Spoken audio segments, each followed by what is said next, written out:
হাদিসে আসছে আল্লাহ রাসূল স্পষ্ট বলে দিয়েছেন, স্পষ্ট আল্লাহ রাসূল বলছেন যে হাসরের দিন যখন কায়েম হবে, আল্লাহ সকল বান্দাগুলোকে একত্রিত করবেন।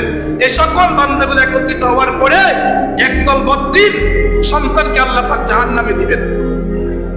ওই সন্তানের ফায়দা যখন জাহান্নাম হয়ে যাবে, এই সন্তান আল্লাহকে, আল্লাহ জাহান্নামে যাবো, কোনো আফসোস নাই, কোনো দুঃখ নাই, তোমার রায় জাহান্নামে যাবো, কোনো সমস্যা নাই। কিন্তু আল্লাহ, আমি একটা কথা আপনাকে জিজ্ঞাসা করতে চাই, আপনি যে দ্বীন দিয়েছেন, যে কোরআন দিয়েছেন, যে সুন্নাহ দিয়েছেন, এই কোরআন ও হাদিসের ইলম আমি বালেগ হওয়ার পরে শিখি নাই, এটা আমার ব্যর্থতা, এটা আমি স্বীকার করলাম। এই জন্য আপনি আমাকে জাহান্নাম দিলেন। আমি আপনাকে জানতে চাই, আমাকে দুনিয়াতে কার গর্বে আপনি পাঠিয়েছেন কিনা? আল্লাহ বলে, পাঠিয়েছি তোমার মায়ের গর্বে, তোমার বাপের উরুষে।